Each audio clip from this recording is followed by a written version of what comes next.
మనసంతా గుబులు గుబులుగా ఉంది. నా బాధని పంచుకోగలిగిన ఏకైక వ్యక్తి నా భర్త. దానిని చాలా తేలికగా కొట్టేశారు. 2 సంవత్సరాల క్రితమే పెళ్లైన కూతురు. ఏ కారణమూ చెప్పకుండా, ముందుగా ప్లాన్ చేసుకోకుండా, సడెన్గా ఇండియాకి వస్తున్నా అని ఫోన్ చేస్తే ఎలా ఉంటుందో మీరు చెప్పండి. రావాల్సిన ఫ్లైట్ లేట్ అవడంతో 2 గంటల నుంచి ఎయిర్పోర్టులో పడిగాపులు. చేసే పనేమీ లేక, సమస్య ఉందో లేదో తెలియకపోయినా, ఉందేమో అని ఊహించుకుంటూ, నన్ను నేనే శిక్షించుకుంటున్నాను. నా కూతురని చెప్పడం కాదు కాని, శ్రీహిత చాలా మంచి పిల్ల. ఎప్పుడూ బాధ్యతతోనే మెలిగింది. కష్టపడి ఐఐటిలో సీటు తెచ్చుకుని చదువుకుంది. పెళ్లి విషయంలో కూడా అర్థంలేని ఆక్షేపణలు పెట్టకుండా, మాకు నచ్చిన సంబంధాలలోనే తనకి కావాల్సిన లక్షణాలున్న అబ్బాయిని ఎంచుకుని చేసుకుంది. వినయ్ కూడా శ్రీహితకి మంచి జోడి. ఇద్దరూ చాలా పరిణతితో ఆలోచిస్తారు. 1 సంవత్సరం క్రితం మేము అమెరికా వెళ్లి 2 నెలలు వాళ్ల దగ్గర ఉండి, తృప్తిగా తిరిగొచ్చాం. శ్రీహిత, వినయ్ల మీద ఉన్న నమ్మకమే మావారికి నా కంగారు అర్థం లేనిదిలా అనిపించేలా చేసింది. కస్టమ్స్ చెకింగ్ అయిపోయినట్టుంది. ఒకరొకరుగా వస్తున్న ప్రయాణీకులలో నా కళ్ళు శ్రీహిత కోసం ఆత్రంగా వెతికాయి. వడలిన ముఖంతో వస్తున్న తనని చూడగానే మనసు మెలిపెట్టినట్టయింది. ప్రయాణ బడలికేమో అని నాకు నేను చెప్పుకుంటూ ముందుకు అడుగేసిన నాకు, శ్రీహిత దగ్గరకి వచ్చి హత్తుకోగానే అర్థమైపోయింది, తనలో ఏదో బాధ దాగుందని. సరైన ప్రదేశమూ సరైన టైమూ రెండూ కాకపోవడంతో పలకరింపులతోనే సరిపెట్టి బయలుదేరాం. కారులో కూర్చున్న తర్వాత మాత్రం ఆగలేక అడిగేశాను, ఏమయింది నాన్నా? ఎందుకు ఇంత సడెన్గా బయలుదేరావు? ఇంటికి రావడానికి కూడా పర్మిషన్ కావాలా అమ్మా? నవ్వేసింది శ్రీహిత. ఏమీ లేదు, మా ప్రాజెక్ట్ పోస్ట్ పోన్ అయింది. మీతో కొంచెం టైం గడపొచ్చు కదా అని వచ్చాను. నేను చెప్పా కదా. మావారి మందహాసంలో వినిపించిన వెక్కిరింపు మరో ప్రశ్నకి తావీయకపోవడంతో పిచ్చాపాటి మాట్లాడుతూ ఇంటికి చేరుకున్నాం. కానీ నా మనస్సులో అనుమానం మాత్రం పోలేదు. ఇంటి దగ్గర కారు ఆగగానే పరిగెత్తుకొచ్చి ఆయాసపడుతున్న లక్ష్మిని చూసి, శ్రీహిత మొహం విప్పారింది. లక్ష్మి అవడానికి పనిమనిషే అయినా, 10 సంవత్సరాల నుంచి మా ఇంట్లోనే పనిచేస్తూ ఉండడం, ఒకే వయస్సు కావడం, నేను ఎప్పుడూ కాదనకపోవడంతో ఇద్దరి మధ్య మంచి స్నేహం కుదిరింది. 9 నెలల గర్భంతో నిండుగా ఉన్న లక్ష్మిని చూస్తూ ఉండిపోయింది కారు దిగిన శ్రీహిత. ఏమిటమ్మా అలా చూస్తున్నావు? నడుం మీద చేతులాంచి అభిమానంగా శ్రీహితని చూస్తూ అడిగింది లక్ష్మి. కష్టంగా లేదా? ఇంకా ఎలా పనిచేస్తున్నావు? లక్ష్మి భుజం మీద చెయ్యి వేస్తూ పరామర్శించింది శ్రీహిత. తప్పదు కదమ్మా, ఇంకో 2 రోజుల తర్వాత మా అమ్మ వాళ్ళు తీసుకెళుతున్నారు. అమ్మకి ఇంకో పనమ్మాయిని పెట్టి వెళుతున్నాను. 3 నెలల తర్వాత వచ్చేస్తా. నేనొచ్చాక నా పని నాకే ఇచ్చెయ్యాలా? మీరు కూడా చెప్పండి అమ్మకి. సమాచారం ఇవ్వడంతో పాటు రికమెండేషన్ భారాన్ని కూడా పెట్టింది లక్ష్మి. ఏమ్మా, లక్ష్మి వెనక్కి వచ్చాక తనని పనిలోకి తీసుకోవా? శ్రీహిత ప్రశ్నలో, తీసుకోకుండా ఎలా ఉంటావ్? అనే డిమాండే ఎక్కువ వినిపించింది. సరిపోయింది, అది నీకు చెప్పడం, నువ్వు నన్ను అడగడం. తీసుకోకుండా ఎలా ఉంటాను? కాకపోతే, ఇప్పుడు తీసుకున్న అమ్మాయిని కూడా అలా ఉన్నపళాన మాన్పించలేం కదా? తనకి ఇంకేదైనా పని చూపించి లక్ష్మిని తీసుకోవాలి. సర్ది చెప్పబోయాను. 10 సంవత్సరాలు పనిచేసిన మనిషికి కూడా డెలివరీకి వెళ్ళొచ్చిన తర్వాత పనికి గ్యారెంటీ లేకపోవడం కరెక్ట్ కాదమ్మా. శ్రీహిత మాటల్లో బాధ వినిపించడంతో తన ముఖం వైపు ఆశ్చర్యంగా చూసిన నాకు తల వంచుకుని వెళ్ళిపోతున్న శ్రీహిత కనిపించింది. ఇంత చిన్న విషయానికి తను ఎందుకు అంత ఫీల్ అవుతోందో తెలియక ఆలోచిస్తూ నేను లోపలికి వెళ్ళాను. తనకి నచ్చినవి వండిపెట్టి, తను చెబుతున్న కబుర్లు వింటూ ఉంటే టైమే తెలియలేదు. సాయంత్రమైపోయింది. కానీ ఆశ్చర్యంగా వినయ్ ఫోన్ చెయ్యలేదు. అడిగితే తను ప్రాజెక్టులో బిజీగా ఉన్నాడని, చేరానని మెసేజ్ పెట్టానని చెప్పింది.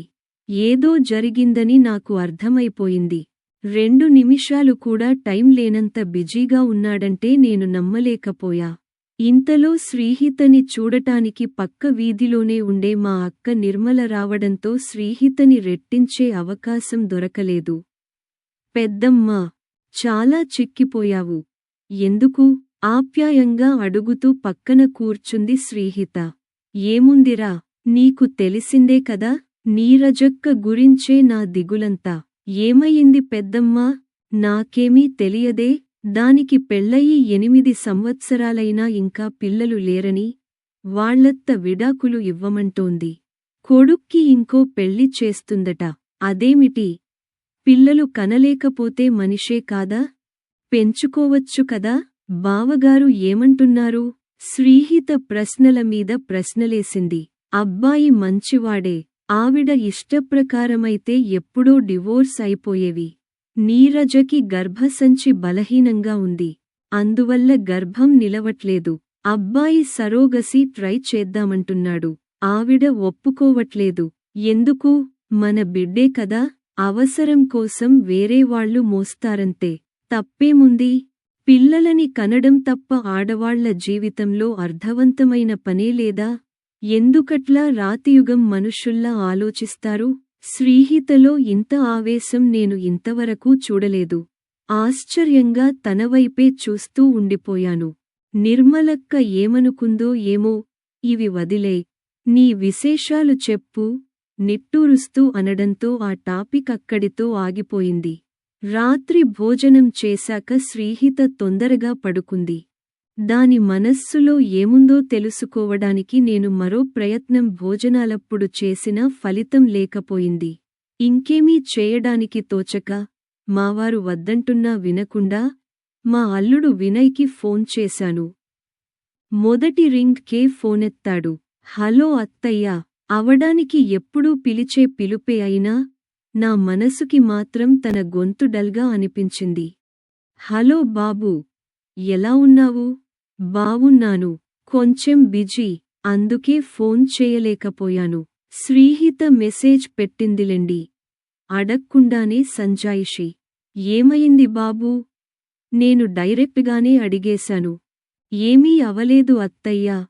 ఒక నిమిషం మౌనం తర్వాత వచ్చిన సమాధానం నాకు సాంత్వన ఇవ్వలేకపోయింది. వినయ్ ప్లీజ్. అది ఎందుకో బాధపడుతోంది. ఇప్పుడు నీలో కూడా నాకు తేడా వినిపిస్తోంది.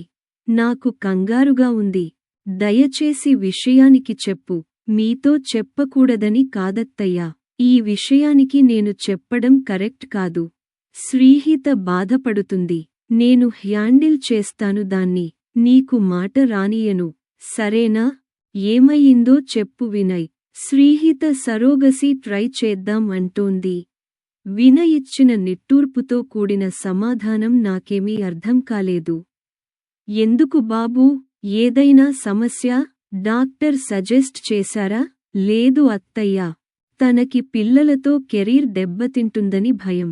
నేను హెల్ప్ చేస్తానని ఎంత చెప్పినా సరోగసితో అయితేనే పిల్లలు అంటోంది. నాకది ఇష్టం లేదు. ఎవరితోనో మాట్లాడేసింది కూడా. బేబీకి సంవత్సరం నిండేవరకు వాళ్లే పెంచిస్తారట. అవసరమైతే మన ఇంట్లోనే ఉండి. దానికే మా ఇద్దరికీ చిన్న గొడవయింది. మీరు కంగారు పడకండత్తయ్యా, నేను చూసుకుంటాను. ప్రస్తుతానికి కొన్నాళ్లు మీ దగ్గరకి వస్తే రిలాక్స్ అవుతుందని వదిలేశాను. నేను రేపు మాట్లాడతాను తనతో. బాయ్. నా కూతురి గురించి నాకే సర్ది చెప్పుతున్న వినయ్ని చూస్తే ముచ్చటేసింది. కాని శ్రీహిత నుంచి ఇది ఊహించనిది.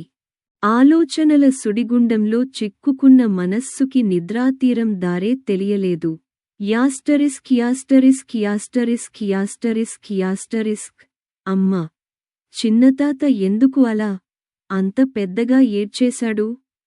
శ్రీహిత ప్రశ్నతో ఆలోచనలతో సతమతమవుతున్న నేను అయోమయంగా తనవైపు చూశాను. ఏమన్నావ్? అదే అమ్మా, చిన్నతాత జేజవ్వకి సొంత కొడుకు కూడా కాదు కదా. మరి ఆవిడ పిల్లలకంటే కూడా చిన్నతాతే ఎక్కువ ఏడ్చాడెందుకు? మా అమ్మమ్మ ఈ తెల్లవారుజామున చనిపోయింది. 95 సంవత్సరాలు. సంవత్సరం క్రితం వరకు ఆరోగ్యంగానే ఉంది. రైస్ మిల్లుకి కూడా వెళ్ళి వచ్చేది. ఆరోగ్యం క్షీణించడంతో సంవత్సరం నుంచి మంచం మీదే ఉంది. డాక్టర్లు కూడా చేసేదేమీ లేదని చెప్పడంతో తనని వీలైనంత సౌకర్యంగా ఉంచుతూ చూసుకున్నారు మామయ్య వాళ్ళు. పెద్దావిడ కావడంతో బయటనుంచి రావాల్సిన వాళ్ల గురించి ఎదురు చూడకుండా ఈరోజు ఉదయమే ఎత్తుబడి చేసేశారు. మేము దానికోసమే అమ్మమ్మ వాళ్ల ఊరికి వెళ్ళి వస్తున్నాం. ఎత్తుబడి జరుగుతున్నప్పుడే మా చిన్న మామయ్య చాలా బాధపడ్డాడు.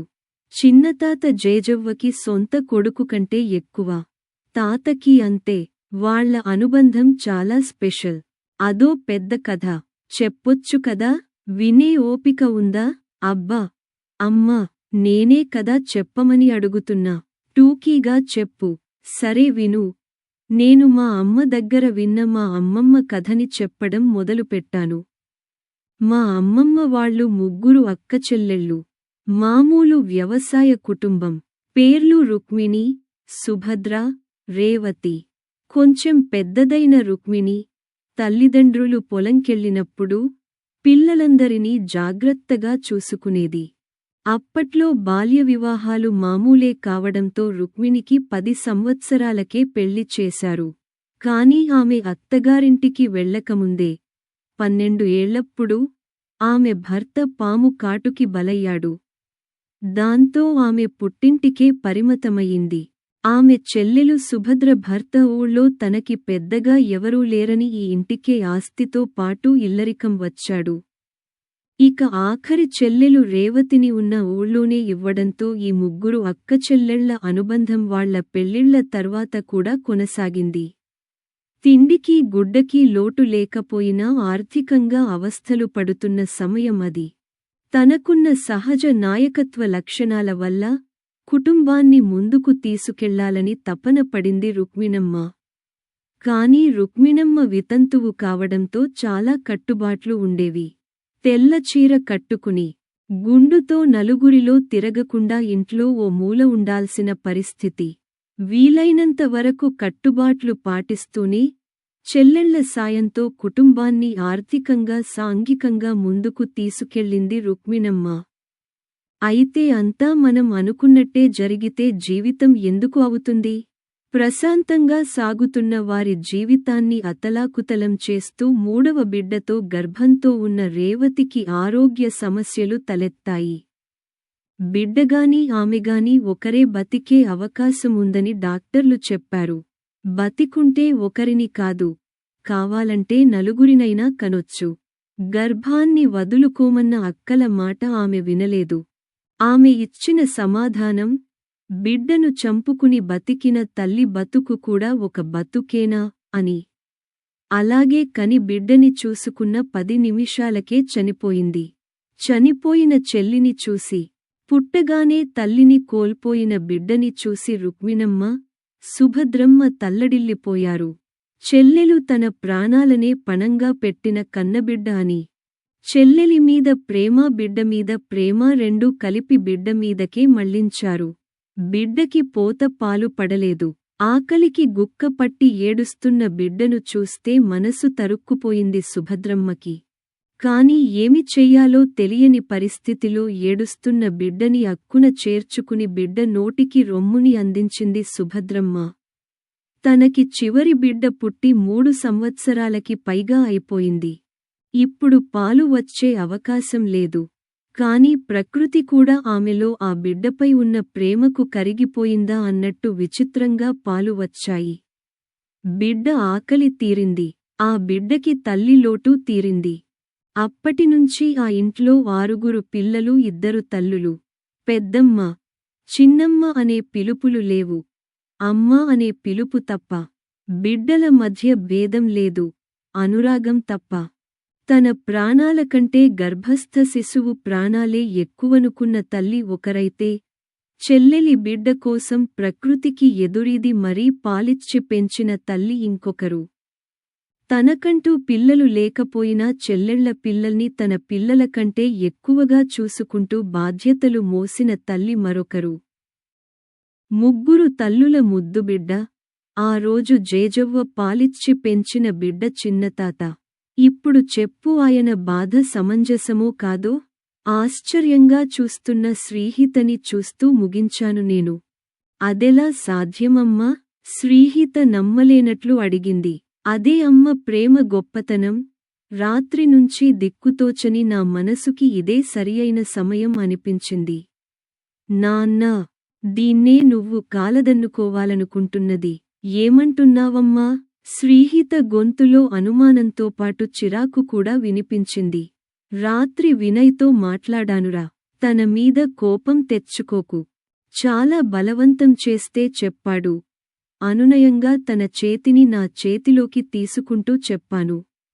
మాతృత్వం ఒక వరం నాన్నా. దాని మాధుర్యం అనుభవిస్తే కానీ తెలియదు. అంత ఈజీగా వద్దనుకోకు. నేను ఈ నిర్ణయం అంత ఈజీగా తీసుకున్నాననుకుంటున్నావా? నా ఫ్రెండ్స్ ఈ మధ్య ఎంతమంది ఈ సమస్య ఎదుర్కొన్నారో తెలుసా? మెటర్నిటీ లీవ్ నుంచి తిరిగొచ్చేసరికి ముఖ్యమైన ప్రాజెక్టులన్నీ వేరే వాళ్లకి వెళ్ళిపోతాయి. కెరీర్లో మమ్మల్ని పక్కన పెట్టి జూనియర్స్కి ప్రమోషన్స్ ఇస్తారు. కెరీర్ ఇంపార్టెంటే, కాదనను. కానీ దానికోసం జీవితాన్నే పణంగా పెడతావా? అనుభూతుల పరంపరే జీవితం. బిడ్డకి పాలిస్తూ, ఆ బిడ్డ నీ కళ్లలోకి చూస్తూ పాలు తాగుతుంటే వచ్చే సంతృప్తి విలువ కట్టగలవా?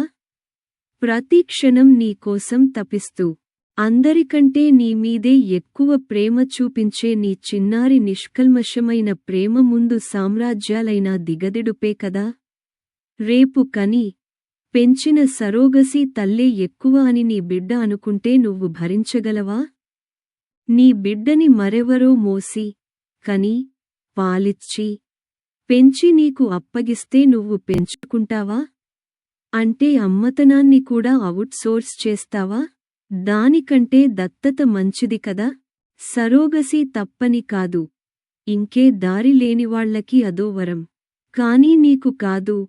దుఃఖపు పొర గొంతుకు అడ్డుపడడంతో ఆగి శ్రీహిత కళ్లలోకి నేను ఆశించిన దానికోసం వెతుకుతూ చూశాను. తన కళ్లల్లో చెమ్మ నా ఆశలకు ఆయువు పట్టయింది. జీవితం ఒక ప్రయాణమే కాని పరుగుపందెం కాదు. ఈ ప్రయాణంలో నీ పరుగుని, నీ బాటని, నీ గమ్యాన్ని నువ్వే ఎంచుకోవాలి. బాటలో పువ్వులని, పిల్ల తెమ్మెరలని ఆస్వాదిస్తూ ఎంత వేగంగా పరుగు పెట్టగలవో అంతే పరుగు పెట్టాలి. ఏ ఆస్వాదన లేకుండా చేరిన గమ్యం తృప్తినివ్వదు. నీ జూనియర్స్ నీకంటే ముందుకెళ్లొచ్చు, కానివ్వు. వాళ్లతో నీకు పోటీ ఎందుకు? నీకు నువ్వే పోటీగా ముందుకు వెళ్ళు. ఏమో, వాళ్లకంటే ఎక్కువ సక్సెస్ నీకే రావచ్చు. లాంగ్ రన్లో ఎక్స్పీరియన్స్ కంటే ప్రతిభకి ఎక్కువ ప్రాముఖ్యత ఉంటుందని నీకు తెలియదా? అదీ కాకపోతే ఒకరిచ్చే ప్రమోషన్ కోసం నువ్వెందుకు ఎదురుచూడాలి? ఎప్పటినుంచో బిజినెస్ చెయ్యాలని నీ కోరిక కదా? అది ఇప్పుడు ట్రై చెయ్. నీ టైం, నీ సక్సెస్ నీ చేతిలోనే ఉంటాయి. బట్ ఇట్స్ నాట్ ఫెయిర్ అమ్మా. ఆడవాళ్లే ఎందుకు పడాలి ఇవన్నీ? శ్రీహిత కోపం అది ఇంకా చిన్నపిల్లే అని గుర్తుచేసింది నాకు. సరే, మరి ఇప్పుడు మగవాళ్లని కనమందామా? నవ్వేశాను నేను. కొన్ని మన చేతిలో ఉండవు. అట్లాంటి వాటి గురించి ఆలోచించడం టైం వేస్ట్. మనం ఉన్న పరిస్థితులలో మనకున్న ప్రత్యేకతలని బలంగా మలుచుకుని మనం ముందుకెళ్ళాలి.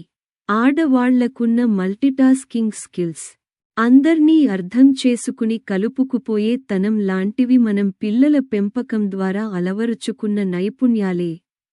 ఆ తరంలో కూడా నీకు ఇంతకుముందు చెప్పా కదా? జేజవ్వ వాళ్లు పిల్లల బాధ్యత చూసుకుంటూనే ఎంత సాధించారో తెలుసా?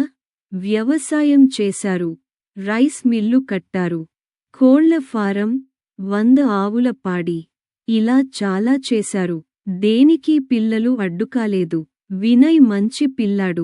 తను హెల్ప్ చేస్తాను అంటున్నాడు. నీ ముందు తరం వాళ్లం మేము. అలాంటి హెల్ప్ కూడా లేకుండా కెరీర్ నీ పిల్లలని సమన్వయం చేసుకోలేదా?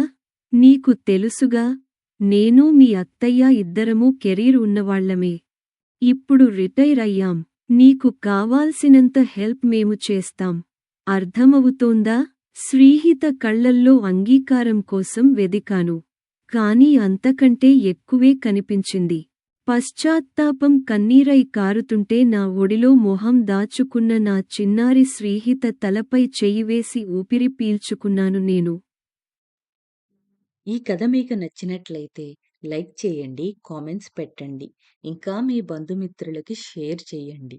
ఛానల్‌ని మొదటిసారిగా చూస్తున్నవారు సబ్స్క్రైబ్ చేసుకుని, గంట పైన నొక్కి ఆల్ ఆప్షన్ సెలెక్ట్ చేసుకొని మమ్మల్ని ప్రోత్సహించండి.